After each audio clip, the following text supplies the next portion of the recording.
Hello everyone, welcome back to our YouTube channel Devbhoomi study junction.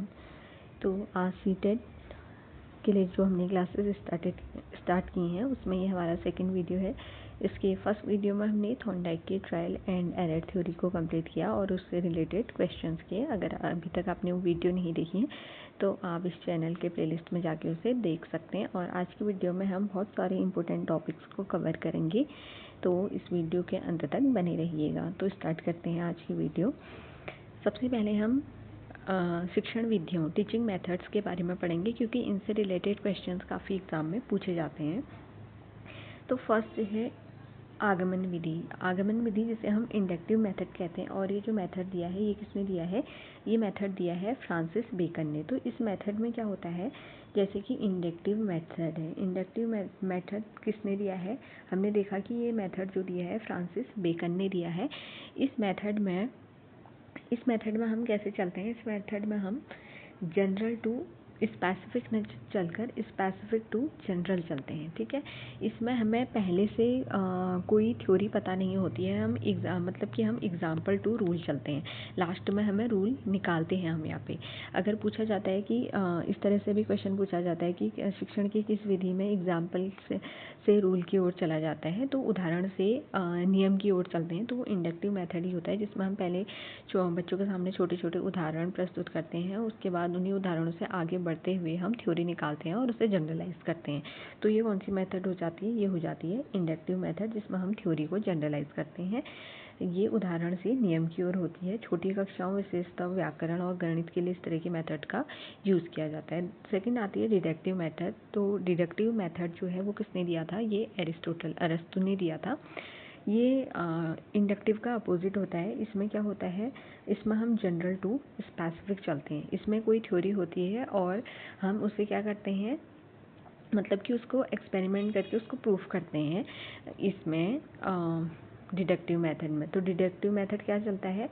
नियम से उदाहरण की ओर चलता है और जनरल टू स्पेसिफिक चलता है। तो ये हमें ध्यान रख लेना है। इस तरह के क्वेश्चन पूछे जाते हैं, जैसे कि यहाँ पे सामान्य से विशिष्ट की ओर, नियम से उदाहरण की ओर, और जो निगमन विधि है उच्च कक्षाओं के लिए उपयुक्त होते हैं, क्योंकि हम रूल को जब हम एक्सपेरिमेंट करें कि ये लॉ सही है या नहीं है, तो वो इस लेवल हायर क्लासेस के लिए ही बेनिफिशियल होगा, क्योंकि छोटी क्लासेस में हम उसका यूज़ नहीं कर सकते हैं। तो नेक्स्ट मेथड है प्रोजेक्ट मेथड। काफ़ी पूछा जाता है। लर्निंग बाय डूइंग पे फोकस करता है। मीन्स कि इसका मानना है कि अगर हम बच्चे को कोई भी एक्टिविटी है उसको कराएंगे, जब वो खुद करके सीखेगा तो वो एक बेटर अंडरस्टैंडिंग बनेगी।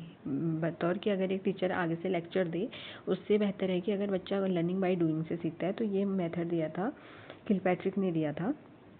और जो किलपैट्रिक थे ये जॉन डीवी के शिष्य थे, ठीक है। जॉन डीवी एक फिलोसोफर थे और किलपैट्रिक उनके शिष्य थे। खेल विधि पूछा जाता है। तो जो खेल विधि है ये फ्रोबेल ने दी थी। खेल विधि के जन्मदाता कौन है? फ्रोबेल हैं। रचनात्मक और रुचि जगाती है। किंडरगार्टन बच्चों का बगीचा प्रणाली की शुरुआत फ्रोबेल ने की थी। चाहे खेल विधि मेथड के नाम से आता है, अगर यहाँ पूछा जाता है कि किंडरगार्टन विधि किसने दी थी, तो ये किसने दी थी? फ्रोबेल ने दी थी। नेक्स्ट है ह्यूरिस्टिक मेथड, जिसे हम खोज विधि भी कहते हैं। इसमें बच्चे में एक जो होता है साइंटिफिक एस्पेक्ट्स उसमें डेवलप करने का इसमें प्रयास किया जाता है। और ये जो मेथड दिया था ये प्रोफेसर H.E. आर्मस्ट्रॉन्ग ने दिया था। तो ये हमें ध्यान रख लेना है। तो ये मेथड किसने दिया था? ये आर्मस्ट्रॉन्ग ने दिया था, ठीक है। तो हमने क्या क्या मेथड देखे? डिडक्टिव देखा, इंडक्टिव देखा, और हमने डिस्कस किया किसे? ह्यूरिस्टिक मेथड को और खेल विधि मेथड को, ठीक है। अब हम इसमें आगे देखेंगे कुछ और चीज़ें, जैसे प्रश्नोत्तर विधि है। तो प्रश्नोत्तर विधि किसने दी है? तो प्रश्नोत्तर विधि दी है सुकरात ने। प्रश्नोत्तर विधि किसकी है? सुकरात की है। इसमें हम बच्चों से, जैसे कि नाम से ही पता चल रहा है, क्वेश्चन आंसर की जाती है। तो उससे बच्चों का जो क्या होता है क्रिएटिव थिंकिंग है उसमें डेवलप होती है। तो ये मेथड्स हैं। तो इसमें हमने 6 मेथड्स के बारे में डिस्कस किया, जिसमें अगर हम देखें तो हमने इंडक्टिव मेथड देखा, डिडक्टिव मेथड देखा, और खेल विधि देखी जिसे हमने किंडरगार्टन भी कहा है, और खेल विधि देखी हमने, साथ ही और कौन सी देखी? और प्रश्नोत्तर देखी। तो ये सारे इनसे रिलेटेड क्वेश्चंस पूछे जाते हैं। तो ये सब चीज़ें भी हमें ध्यान रख लेनी है। तो इंडक्टिव किसने दी थी, डिडक्टिव किसने दी थी, खेल विधि किसने दी थी, प्रश्नोत्तर किसने दी थी, ये हमने सारी चीज़ें देख ली हैं। तो ये तो था हमारी important teaching method. Teaching method बहुत सारे हैं, लेकिन जो सीटेट में स्पेशली पूछे जाते हैं तो हमने उन्हीं पे फोकस किया है। अब हम आगे देखते हैं कुछ इसमें शिक्षण संस्थाएं हैं, जैसे एनसीईआरटी है, सीबीएसई है, इनसे रिलेटेड हम पढ़ेंगे क्योंकि इनके बारे में भी काफ़ी पूछा जाता है। ठीक है, तो एनसीईआरटी की फुल फॉर्म क्या होती है? एनसीईआरटी की फुल फॉर्म होती है, अगर हम एनसीईआरटी की फुल फॉर्म की बात करें तो एनसीईआरटी की फुल फॉर्म होती है national council of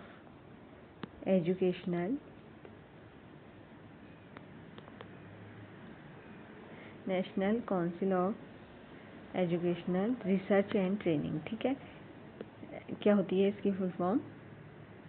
research and training. तो ये हमें ध्यान रख लेना है। तो एनसीईआरटी की फुल फॉर्म हो जाएगी national council of educational research and training. और अगर इसकी स्थापना की बात की जाती है तो 1961 में ये इस्टेब्लिश की गई थी एनसीईआरटी को, जो कि पूरे भारत में शिक्षा व्यवस्था जो स्कूल एजुकेशन है उस पर काम करती है। और इसका जो हेडक्वार्टर है वो कहाँ पे है? न्यू दिल्ली में है। तो एनसीईआरटी 1961 पाठ्यक्रम का विकास, शोध कार्य एवं पाठ्यपुस्तकों का निर्माण नेशनल लेवल पे, राष्ट्रीय स्तर पे कौन करता है? एनसीईआरटी करता है। अगर हम बात करेंगे स्टेट लेवल पे, तो स्टेट लेवल पे जो बॉडी होती है जो काम करती है स्कूल एजुकेशन के लिए, वो कौन सी होती है? वो होती है एससीईआरटी। तो एससीईआरटी का हेडक्वार्टर उत्तराखंड में कहाँ पे है? तो इसका जो हेडक्वार्टर है वो नरेंद्र नगर टिहरी में है। अब बात करते हैं हम सेकेंड जो शिक्षण संस्थान है उसमें है CBSE, central board of school education. CBSE इसको सभी लोग इसको जानते हैं, 1921 में इस्टेब्लिश हुई और इसका जो कार्य है संबद्धता देना और परीक्षाएं आयोजित कराना है। ठीक है, फिर नेक्स्ट है national council of teacher education. तो ये टीचर एजुकेशन को रेगुलेट करती है, जैसे एससीईआरटी स्कूल एजुकेशन को रेगुलेट करती है, वैसे ही टीचर एजुकेशन को जो रेगुलेट करती हो एनसीटी है, national council of teacher education. तो एनसीटी की फुल फॉर्म क्या है? National council of teacher education. ठीक है, तो ये आपको ध्यान रख लेना है, national council of teacher education. ठीक है, तो national council of teacher education NCT ये काम करती है टीचर एजुकेशन के फील्ड में। 1995 में इस्टेब्लिश हुई है और जो बीएड है, डीएलएड है, एमएड, जो भी कोर्स टीचर एजुकेशन से रिलेटेड कराए जाते हैं उन्हें रेगुलेट कौन करती है? वो एनसीटी ही करती है। अब नेक्स्ट है यूजीसी, यूनिवर्सिटी ग्रांट कमीशन। 1956 में इसे संवैधानिक दर्जा प्राप्त हुआ और इसे हम बोलेंगे हिंदी में विश्वविद्यालय अनुदान आयोग।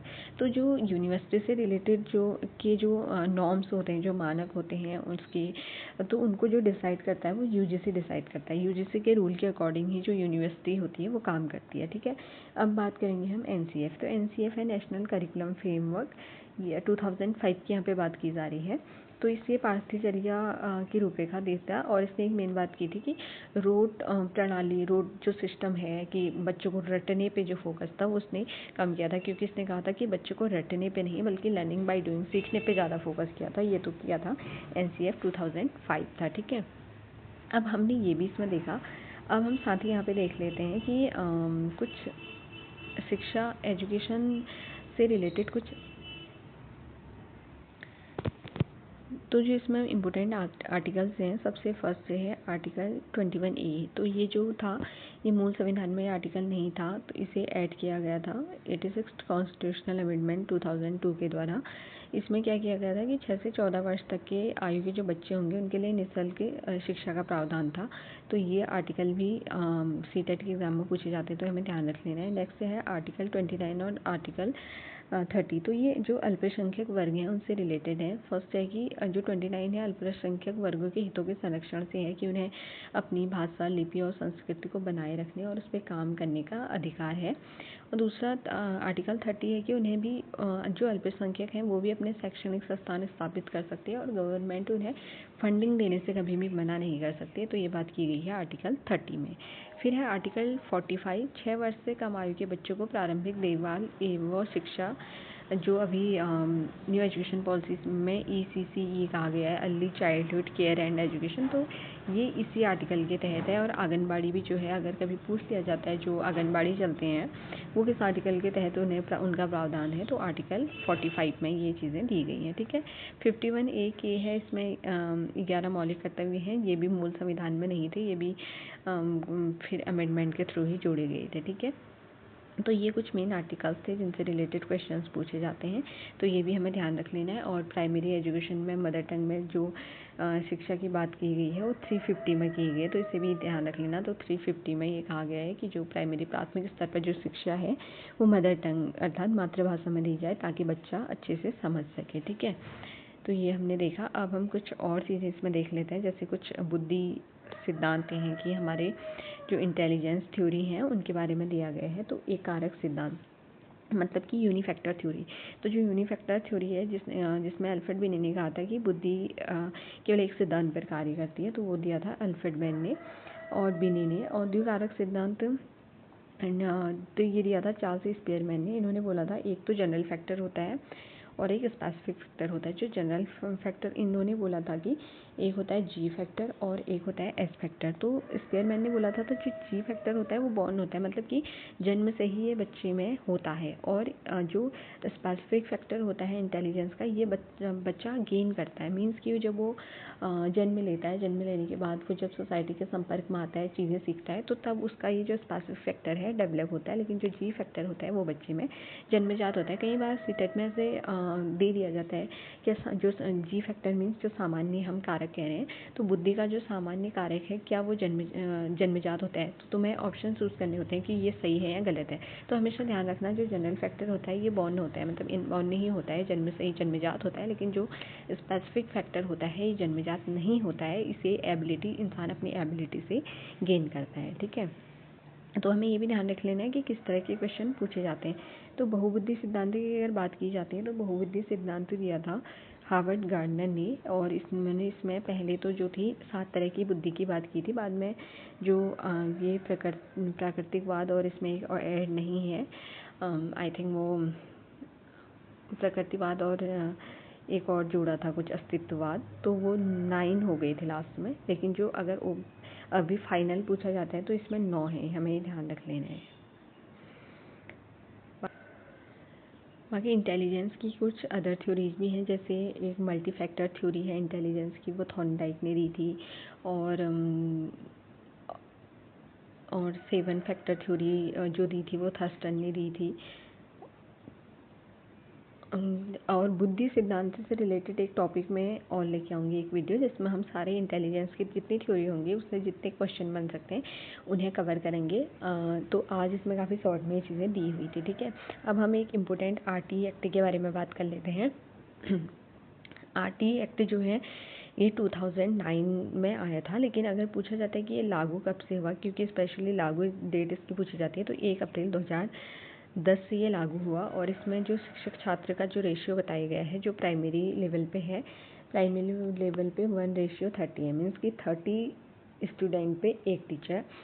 एंड जो अपर पे जो रेशियो बताया गया है वो 1:35 है, मीन्स कि 35 स्टूडेंट पे 1 टीचर होगा। तो ये रेशियो बताया गया है RT एजुकेशन में, राइट टू एजुकेशन एक्ट 2009 में। अगर हम बात कर लें NEP की, मैं यहाँ पे बहुत शॉर्ट में बात करूँगी, क्योंकि NEP एक ऐसा टॉपिक है जिसे हम इस छोटे से में सबमिट नहीं कर सकते हैं, उसे पूरा कंक्लूड नहीं कर सकते हैं, इसके लिए हमें एक अलग से वीडियो बनाऊँगी NEP पे। तो NEP का जो अभी स्ट्रक्चर है वो 5+3+3+4 है। तो अभी जो है 5 ये जो है इसमें एक तो 2 क्लासेस तो इसमें फर्स्ट सेकंड की हो गई, लेकिन 3 कह रहा है, तो 3 नीचे इसमें जो अभी बाल वाटिका बोल दिया है, आंगनवाड़ी को बाल वाटिका है, और नर्स और ये जो LKG और UKG है, तो कितनी होगी बाल वाटिका LKG UKG 3 ये होगी, प्लस फर्स्ट प्लस सेकंड, तो 5 साल तो ये हो गई। फिर इसमें क्या क्या है, इसमें है 3rd 4th 5th, और इसमें है 5th 6th और 8th और इधर जो 4 साल है इसमें 9th 10th 11th 12th हैं, तो ये NEP का भी स्ट्रक्चर है। अगर हम NEP में और बातें करें तो एक तो इसमें एक डे तो जो है बैगलेस डे घोषित किया है, जिसमें हर स्कूल को एक दिन जो बच्चा है वो बिना बैग के आएगा और उससे कुछ ऐसी एक्टिविटीज़ कराई जाएंगी जिससे कि वो उस दिन क्या हो, वो बुक्स से बाहर निकल के कुछ एक्स्ट्रा सीख सके, उससे कुछ अदर को करिकुलर एक्टिविटीज़ इसमें कराई जाएंगी। ठीक है, बैगलेस डे घोषित किया गया है और बहुत सारी और भी एक्टिविटीज़ इसमें कराई गई हैं, जिसके बारे में मैं नेक्स्ट वीडियो में आप लोगों को बताऊंगी। साथ ही इसमें 360 डिग्री इवैल्यूएशन की बात की गई है कि बच्चे के केवल उसके जो वो एग्ज़ाम में लिखता है उसी के बेस पे उसका इवैल्यूएशन ना करके उसको 360 डिग्री इवैल्यूएशन का मीन्स है कि उसके जब से वो क्लास में एंटर कर रहा है तब से लेके जब एनुअल एग्ज़ाम उसका हो रहा है तब से उसकी हर एक्टिविटीज़ को इवैल्यूएट करके उसका 360 डिग्री इवैल्यूएशन किया जाए, केवल एग्ज़ाम बेस उसका इवैल्यूएशन ना हो, इसकी इसमें बात की गई है। ठीक है, और बेसिक है, ये कई बार आ चुका है पॉइंट कि रटने पे फोकस नहीं किया गया है, बजाय कि बच्चे को लर्निंग बाय डूइंग से सिखाने की इसमें बात की गई है।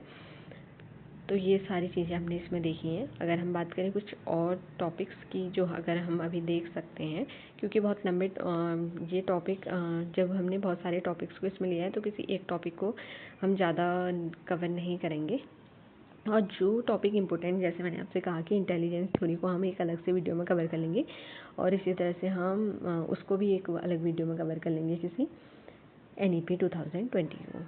ठीक है, अब कुछ थ्योरीज हैं जो जिनसे काफ़ी क्वेश्चन पूछा जाता है, जैसे यहाँ पे जीन पियाजे की एक थ्योरी है कॉग्निटिव डेवलपमेंट की थ्योरी। तो इसमें कॉग्निटिव डेवलपमेंट की थ्योरी दी है, कॉग्निटिव डेवलपमेंट थ्योरी दी है किसने, जीन पियाजे ने दी है। तो इन्होंने इसमें 4 स्टेजेस दी हैं। तो 4 स्टेजेस क्या है, पहली है सेंसरी मोटर, मैं शॉर्ट में लिख रही हूँ, sensory motor, pre operational, concrete, operational और फॉर्मल। ठीक है, SPCF आप इसको शॉर्ट में याद कर सकते हैं, शॉर्ट ट्रिक SPCF। ठीक है, तो कंक्रीट जो सेंसरी मोटर होती है जन्म से 2 वर्ष तक होती है, और जो प्री ऑपरेशनल होती है 2 से 6 वर्ष तक होती हैं, कहीं 7 दिया होता है, और फिर ये जो होती है ये 7 से 11 होती है, और जो फॉर्मल होती है 11 से आगे की होती है। तो मेनली यही पूछा जाता है, स्पेशली इनकी जो 4 स्टेजेस जीन पियाजे ने दी हैं। सेंसरी मोटर संवेदी पेशी अवस्था, इसमें बच्चा जन्म से 2 वर्ष की अवस्था तक का बच्चा आता है, और जो प्री ऑपरेशनल है इसमें 2 से 6 वर्ष तक का बच्चा आता है, कॉन्क्रीट ऑपरेशनल में 7 से 11 तक का, और फॉर्मल ऑपरेशनल में 11 से अधिक आयु का बच्चा आता है। ठीक है, तो ये इसमें होता है, जैसे मैंने आपसे कहा अभी देखो कि कहीं पे 7 दिया होता है और कहीं पे उसको 6 दिया होता है, तो ये हमें ध्यान रख लेना है। यहाँ जैसे 7 लेके चला है तो आपको अकॉर्डिंग टू ऑप्शंस वहाँ पे चलना है। तो क्योंकि ये काफ़ी, जैसे अभी मैंने कहा कि अभी हम शॉर्ट में से देख रहे हैं, इस पूरी थ्योरी को मैं एक शॉर्ट वीडियो में कवर कर दूँगी, क्योंकि इसमें मैं कुछ आपको की पॉइंट्स बता दूँगी, जैसे कि किस एज में बच्चा ऑब्जेक्ट सेंटर्ड होता है, जैसे प्री ऑपरेशनल में बच्चा ऑब्जेक्ट सेंटर्ड होता है, और वो अपने पीयर ग्रुप से कब इन्वॉल्व होता है, और हम इसमें साथ ही अकोमोडेशन, एसिमिलेशन, स्कीमा, इसके बारे में भी हम इसमें पढ़ेंगे। तो ये एक ऐसा टॉपिक है जिसे हम इसमें इसी में कवर नहीं कर सकते हैं। तो जो इसमें आज हमने बहुत सारे टॉपिक्स को काफ़ी शॉर्ट में देखा है, तो नेक्स्ट वीडियो में हम जीन पियाजे की थ्योरी, NEP और जो कुछ टॉपिक्स मैंने बताए हैं इंटेलिजेंस थ्योरी, इन्हें हम डिटेल में कवर करेंगे। अगर आपको मेरी वीडियोस पसंद आ रही हैं तो वीडियो को लाइक करें और एक कमेंट ज़रूर करें कि आपको वीडियो कैसी लग रही है। साथ ही अपने दोस्तों के साथ भी शेयर करें और हमारे चैनल पे बने रहे। साथ ही आप हमारे Telegram channel Devbhoomi study junction को ज्वाइन कर सकते हैं, जहाँ पे आपको ये कंटेंट प्रोवाइड करा दिया जाएगा। साथ ही अगर आप लोग उसमें इंटरेस्टेड होंगे तो क्विज़ भी स्टार्ट की जाएगी। तो आप हमारे चैनल पर ज़रूर बने रहिएगा और चैनल को सब्सक्राइब ज़रूर कीजिएगा। Thank you.